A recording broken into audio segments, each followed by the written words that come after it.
Does the Trump administration have a credibility problem in the court of law? Well, this morning, several cases around the country are pointing exactly to that. A federal judge in Chicago says a top Border Patrol agent was lying Thursday when he said he was hit in the head with a rock before deploying tear gas on protesters. Judge Sarah Ellis called the government's portrayal of Chicago untrue, finding the evidence presented by that agent simply not credible. In another embarrassment for Trump's DOJ this week, a man who threw a Subway sandwich at an officer in Washington has been found not guilty of the only misdemeanor assault charge that he was charged with. And prosecutors were initially seeking a felony charge for that man, and they failed to secure an indictment. Lastly, a magistrate judge is slamming prosecutors in James Comey's trial for their handling of evidence, accusing Trump's handpicked attorney and prosecutor of taking an indict first and investigate second approach. There's a lot in the courts happening, and I will say Trump is winning in some cases, but on the question of can the government's word be trusted, that's being called into question many times. And I'm actually flabbergasted by this, because let me play for you what Gregory Bravino, he's the Border Patrol agent that has been sent over to Chicago. This is the exchange where he is asked about the use of force, and particularly his use of force, and here's what he says. You said on October 30 that from what you have seen, all of the uses of force by yourself and the men under your command have been more than exemplary, your words. You still stand by that? So when you tackled Scott Blackburn, as shown in the video marked for identification as Exhibit 8, that use of force on your part was more than exemplary? Objective form lacks foundation. As we talked earlier, that was not a reportable use of force. Not a use of force. Placed him in under arrest. I didn't tackle him. I placed him under arrest. Gotcha. The judge looked at that and said, that's a lie. There's a video. You clearly tackled him. I think it is really ballsy, frankly, to go to a court and then straight up lie like that. Okay, so what is happening? You know what I do, my day job, right? When I'm not playing a lawyer on TV. Yes. Of course, I couldn't agree with you more. That's what I do all day long, is I cross-examine law enforcement officers, and I try to say that they're either exaggerating or blowing things out of proportion, and that my client is not guilty. So this is like nothing new. I mean, this is being, look, I bleed blue because I need them to protect us. But law enforcement officers lying in a court of law is not exactly something that's unique and new under Trump. I mean, it's been going on forever and ever and ever. About something that's on video? Well, now there are video. This is the issue, right? Look, like we see all Derek these Chauvin things. went to trial, right? The whole thing was on video, and that's his constitutional right to contradict what we saw on video. So, but I mean, look, Trump's Department of Justice going to trial and someone being found not guilty. Luckily, under my law firm, over the last 5 presidents, Department of Justice have gone to trial and they've been found not guilty by lawyers in my office. So that's not so unique. But I will say, there have been some arguments by the Trump administration in the Supreme Court of the United States and in other courts of appeals that have strained credulity. Is that the right word? Yes, it is. But the flip side of the coin is that often is what makes new law. I mean, that's often what makes people think. But it can also be just, it's just you're lying. Nobody believes this, because when you're talking about things, when you're not just legal theories, but like actual events that have occurred, and actual evidence. There was a case of an incident in which, I don't want to say Border Patrol, but immigration officials arrested a woman who they drove into. Yep. And everybody watched the incident and said, you drove into her, and then they dragged her out of the car and arrested her. Yeah. Mm-hmm. And then drop the charges later. These are the things that are happening. And part of this challenge is there are people who feel empowered and emboldened to just make bald-faced lies. And then there's people like this young man who was the security guard at a farm where there were undocumented workers on the farm. And he's like, here's my passport. Let me just get it for you. I'm a U.S. citizen. And they didn't care. Yeah. Just dragged him out, brought him in, put him into custody. He was detained for 2 or 3 days. So those of us who have to now prove that we are legitimately U.S. citizens don't feel that confidence that the American justice system is going to be treating all of us equally. So on a lighter note, the sandwich guy. I was going to say, We got to talk about the He's sandwich free. guy because he is free. Donald Trump's legal fortress is collapsing in real time. In an unprecedented move, 29 federal judges have broken their historic silence to demand his conviction, while his own senior attorneys are led from the courtroom in handcuffs. The American justice system is facing a historic reckoning. Does the administration have a fundamental credibility problem in the court of law? This morning, several major cases across the nation are pointing exactly to that conclusion. A federal judge in Chicago stated plainly that a top Border Patrol agent, Gregory Bravino, was blatantly lying under oath. He claimed he was hit in the head with a rock before deploying tear gas on protesters. Judge Sarah Ellis called the government's portrayal of the Chicago incident completely untrue, finding the evidence presented by that agent simply not credible. In another major embarrassment for the Department of Justice this week, a man who threw a Subway sandwich at an officer in Washington has been found not guilty. He was facing only a minor misdemeanor assault charge, yet prosecutors were initially seeking a heavy felony indictment for that man and failed completely to secure it. Furthermore, a magistrate judge is currently slamming prosecutors in the James Comey trial for their disastrous handling of evidence. The judge accused the hand-picked attorney and prosecutor of taking a dangerous indict first and investigate second approach. There is a massive amount of activity happening in the courts right now. While there are some isolated legal victories, the fundamental question remains, can the word of the government truly be trusted? That core trust is being called into question time and time again. Let us examine the specific exchange regarding Gregory Bravino, the Border Patrol agent deployed to Chicago. He was questioned meticulously about his use of force. When asked if all uses of force by himself and his men were more than exemplary, he confidently stood by that statement. However, when confronted with explicit video evidence showing him aggressively tackling an individual named Scott Blackburn, the agent completely denied it. He claimed he merely placed the man under arrest and did not tackle him. The judge looked at that testimony and stated unequivocally that it was a lie. The video clearly showed a forceful tackle. It requires an astonishing level of audacity to walk into a federal court and lie directly to a judge when clear video evidence exists. This is exactly what defense attorneys cross-examine law enforcement officers about every single day, attempting to expose exaggerations or outright falsehoods. While law enforcement officers lying in court is not an entirely new phenomenon, the fact that it is now frequently captured on video changes the dynamic entirely. Welcome back to the podcast. We are witnessing something entirely new and monumental in American history. 29 sitting and retired federal judges have issued an extraordinary joint public statement urging a criminal conviction against Donald Trump. This staggering development follows courtroom revelations that thoroughly expose systematic fraud, deep obstruction, and a sprawling conspiracy orchestrated by his inner circle and his legal team. Their collective warning came immediately after grand jury evidence and new testimonies utterly shattered what little remained of Trump's legal defenses. This is a pivotal moment that law professors will teach for generations. It is a political earthquake that Americans will remember for decades. The scene inside these federal courtrooms was nothing short of cinematic chaos. Environments that are normally sedate, governed by strict procedural formality and quiet respect, abruptly erupted into scenes of raw human drama. Key witnesses and trusted aides were grilled relentlessly under oath.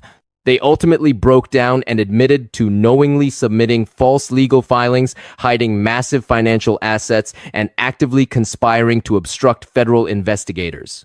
In a truly shocking turn of events, at least 2 senior attorneys representing Donald Trump were led away in handcuffs right in the middle of a live session. Their faces displayed a mixture of absolute shock and heavy resignation as armed bailiffs escorted them past the very judges they had been respectfully appearing before for months. These incredible images dominated the news cycle, playing on a continuous loop across every major television network and social media platform worldwide. These were not anonymous low-level figures. These were highly recognizable, prominent legal professionals who had confidently defended Trump's conduct on national television. Now, they are reduced to criminal defendants themselves, with their lucrative careers and personal freedom hanging in the precarious balance, all due to catastrophic decisions they made in service to their powerful client. The public statement from these 29 judges was remarkable, not just for its damning content, but for its sheer, unprecedented audacity. Federal judges are traditionally the most cautious and reserved of all public officials. They are acutely aware that their words carry extraordinary, lasting weight.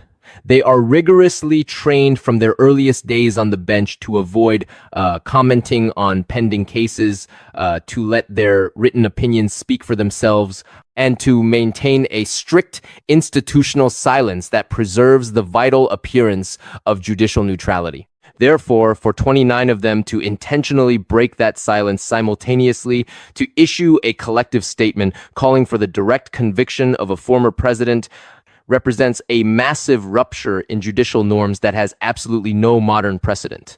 These judges explicitly cited a fundamental duty to protect the constitutional order. This is powerful language that carries enormous, undeniable weight when coming directly from the very branch of government specifically charged with interpreting and defending that exact order. They strongly admonish Congress and state prosecutors to fiercely uphold the law. This served as a direct, unmistakable message that the judicial branch believes the other branches of government are not moving aggressively enough to address what the judges see as crystal clear criminal conduct and blatant constitutional violations.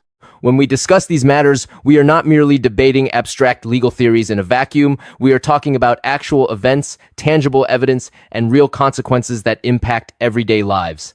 Consider the horrifying incident where immigration officials violently arrested a woman by intentionally driving a vehicle into her. The entire public watched the video of the incident, clearly seeing the vehicle strike her, before officials dragged her roughly from the car and arrested her, only to quietly drop the criminal charges later.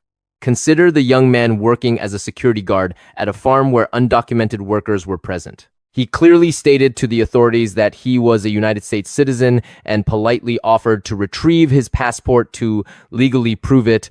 The authorities simply did not care. They dragged him out, aggressively placed him in custody, and detained him unjustly for days. Incidents exactly like these thoroughly shatter public confidence. Those who are legitimate citizens no longer feel confident that the American justice system will treat everyone equally or fairly under the law.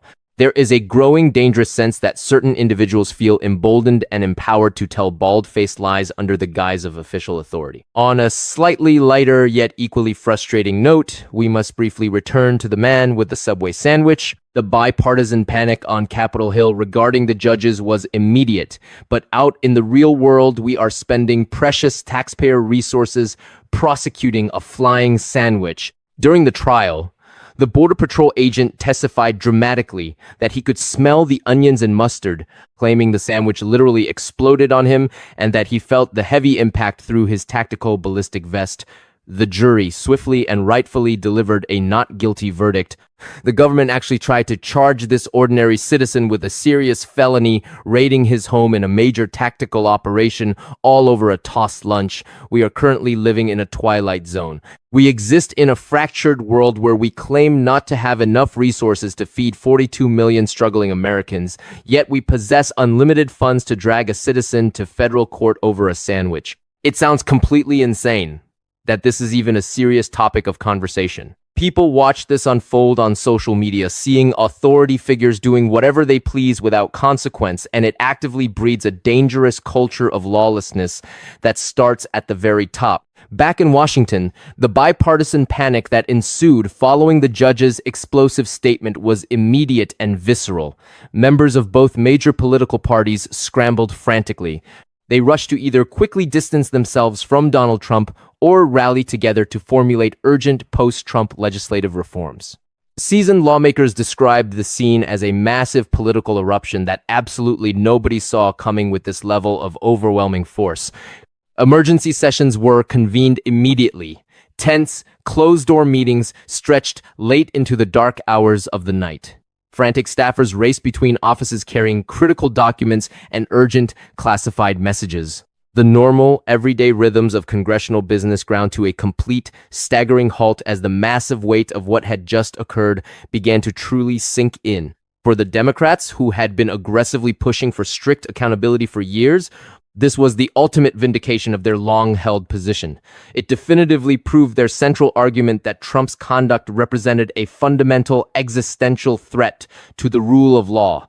Meanwhile, Republicans, who had been desperately hoping to simply ride out the political storm and avoid making difficult choices regarding their former standard-bearer, suddenly found themselves facing an impossible career-ending political calculation.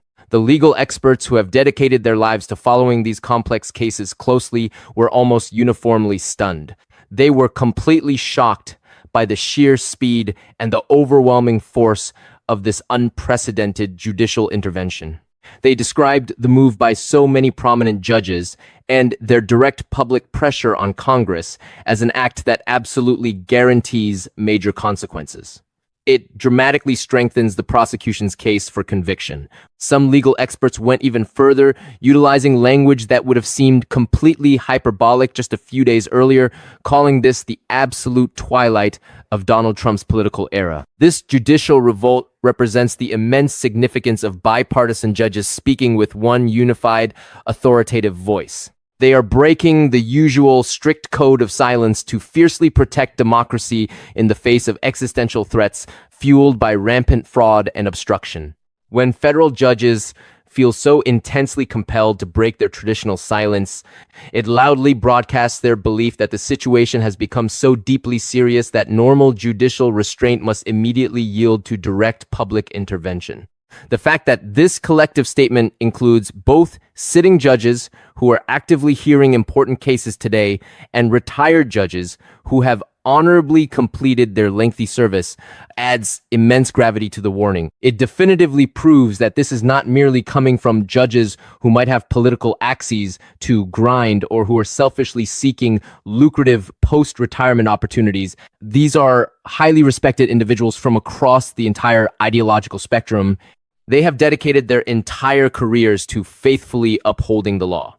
Now, they are standing together to say that Trump's conduct has aggressively crossed lines that simply cannot be tolerated if America is to maintain any true semblance of the rule of law. The bipartisan nature of this judicial statement is absolutely crucial. It makes it infinitely harder for Trump and his vocal defenders to dismiss this as just another partisan persecution orchestrated by liberal judges who harbor personal hatred for him. Several of these esteemed judges were appointed by Republican presidents. Shockingly, some were even appointed directly by Trump himself. Their collective considered judgment cannot be casually dismissed as the product of judicial activism or blind political bias. Their explicit reference to protecting the constitutional order shows they view this as something far greater than just one individual's misconduct. They are expressing profound historical concern that the very foundations of American democracy are being actively eroded by a leader who point-blank refuses to accept fundamental legal constraints on presidential power. This is genuinely one of the most dramatic, pivotal moments in American legal and political history. Understanding exactly what concrete evidence these judges are referring to is essential to grasping the likely political and legal consequences that will follow. The systematic fraud that has been brutally exposed apparently involves multiple overlapping criminal schemes across Trump's vast business empire. This includes massive tax fraud, extensive bank fraud, and complex insurance fraud. Trump's companies are heavily accused of systematically misrepresenting asset values, inflating income, and intentionally hiding liabilities to gain massive illegal financial advantages. The evidence supporting this is not merely circumstantial. It includes confidential internal documents, thousands of detailed emails, and direct sworn testimony from accountants, bankers, and insurance agents. These professionals described being repeatedly misled by Trump's organization regarding the true financial condition of various high-profile properties and major businesses. This was not just creative accounting or aggressive tax planning. This was deliberate, calculated deception specifically designed to defraud major financial institutions and federal government agencies out of millions of dollars. Furthermore, the deeply documented obstruction goes far beyond just the well-known classified documents case. It apparently includes aggressive, coordinated efforts to actively obstruct multiple other federal and state investigations.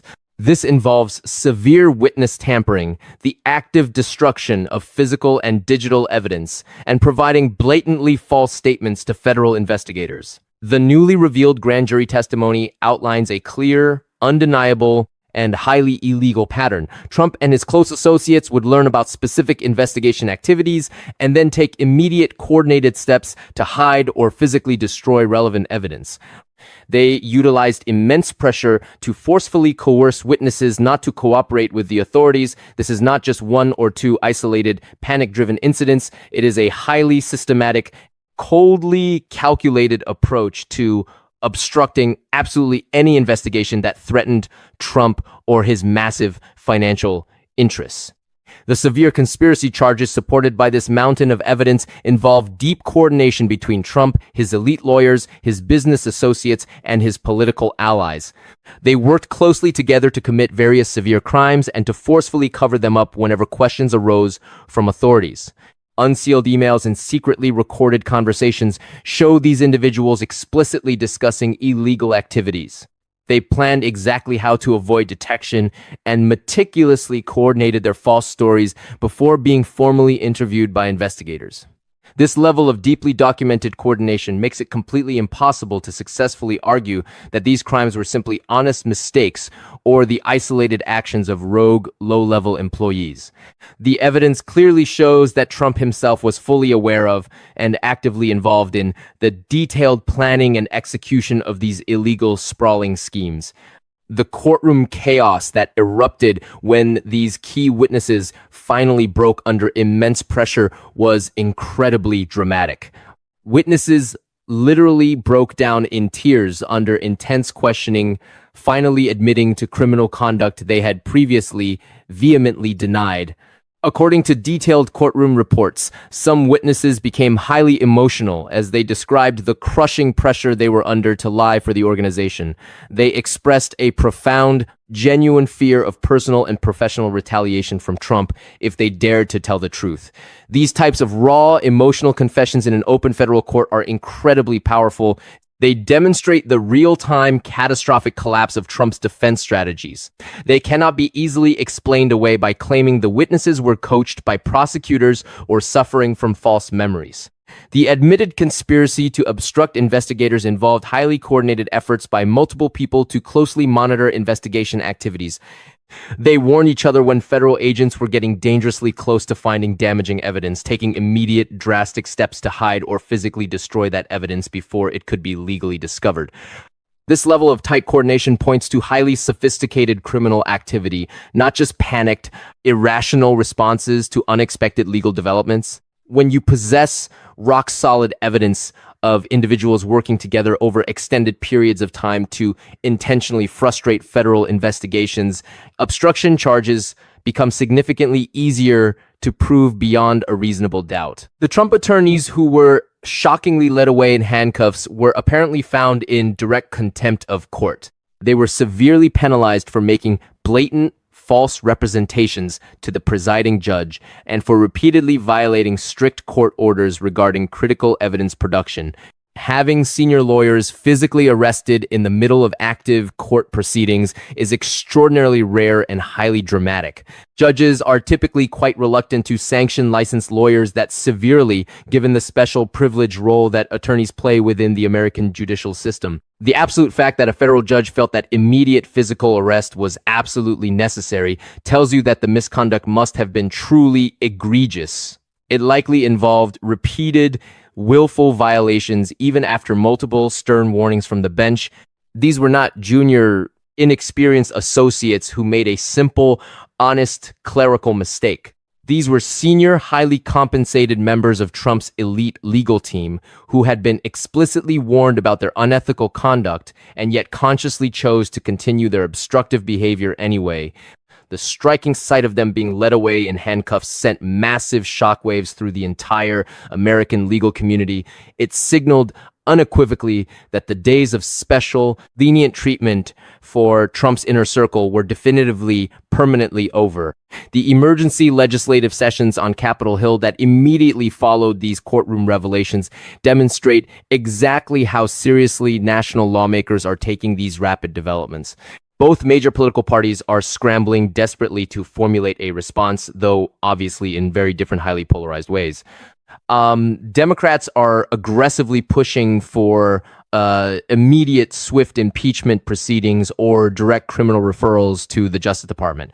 They view this as the precise moment they have been waiting for, the defining moment when the evidence becomes so overwhelmingly undeniable that even the most reluctant, slow-moving institutions are forced to act. Conversely, Republicans are frantically trying to figure out whether it is politically viable to continue defending Trump or if they must urgently start distancing themselves and planning for a post-Trump political landscape.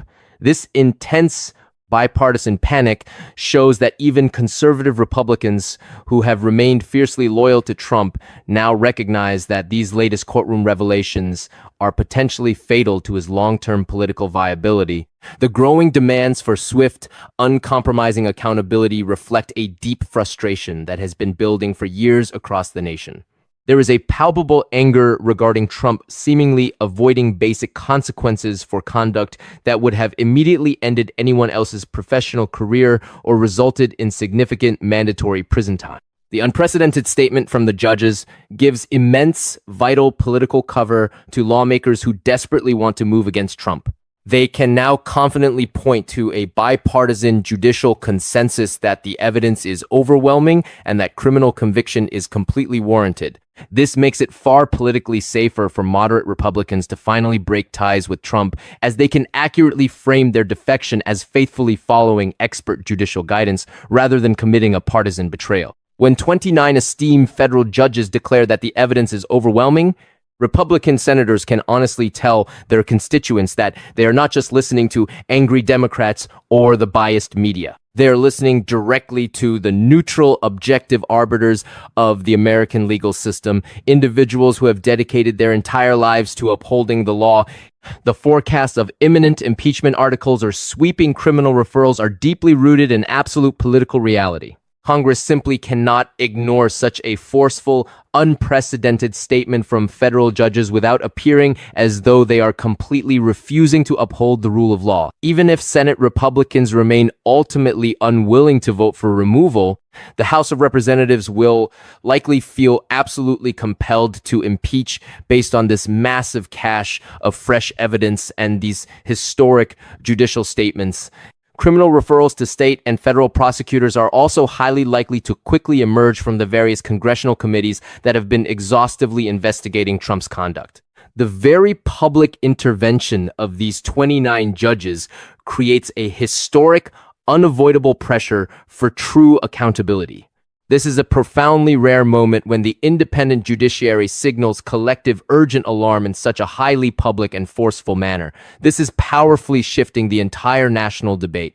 It is making a political or criminal conviction appear almost certain, according to top analysts who have been meticulously following these complex cases closely.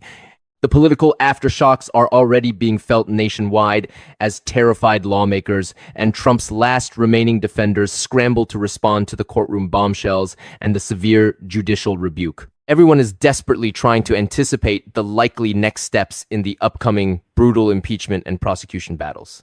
The extensive document tampering that these judges specifically referenced in their statement apparently includes far more than just the famous classified documents stored at Mar-a-Lago.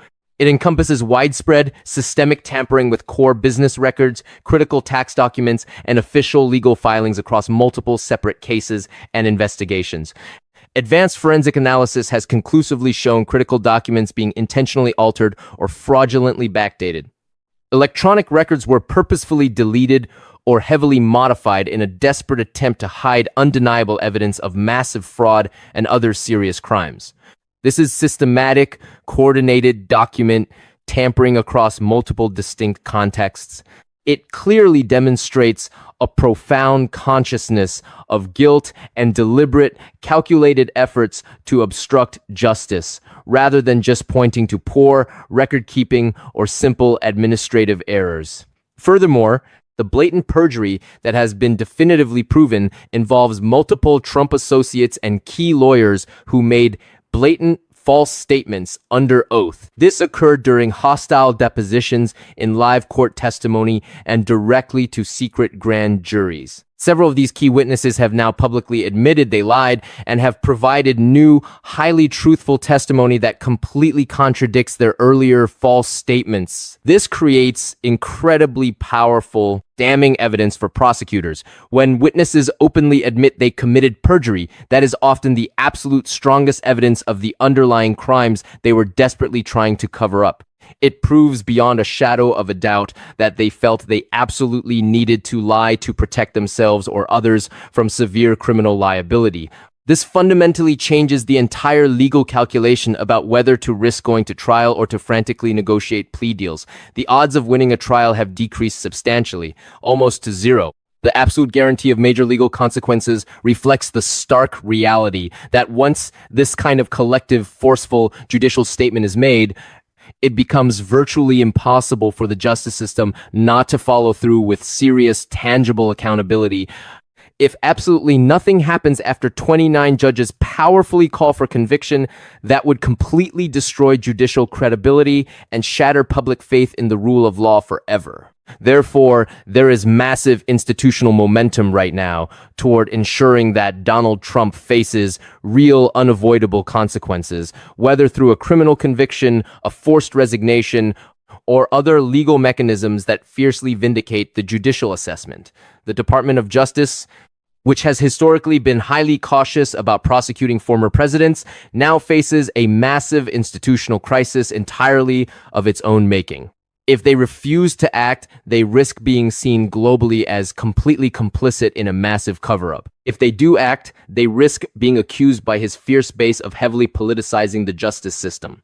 But the judge's powerful statement makes the first option increasingly, definitively impossible. So, where exactly does this leave us as we watch Capitol Hill erupt and 29 judges take this extraordinary, historic step? We are left with overwhelming, undeniable evidence of systematic fraud, deep obstruction, and a sprawling, illegal conspiracy. We have unprecedented courtroom chaos, with once loyal witnesses confessing and senior attorneys being arrested in broad daylight. We have a massive turning point in American history where institutional resistance to lawlessness has finally coalesced into loud public demands for true accountability that will be completely impossible to ignore. The evidence of massive fraud is real. It has harmed real people and vital institutions, and the coming weeks will undeniably reveal whether the political and legal systems will finally follow through on the severe, historic consequences that these judges say are absolutely warranted.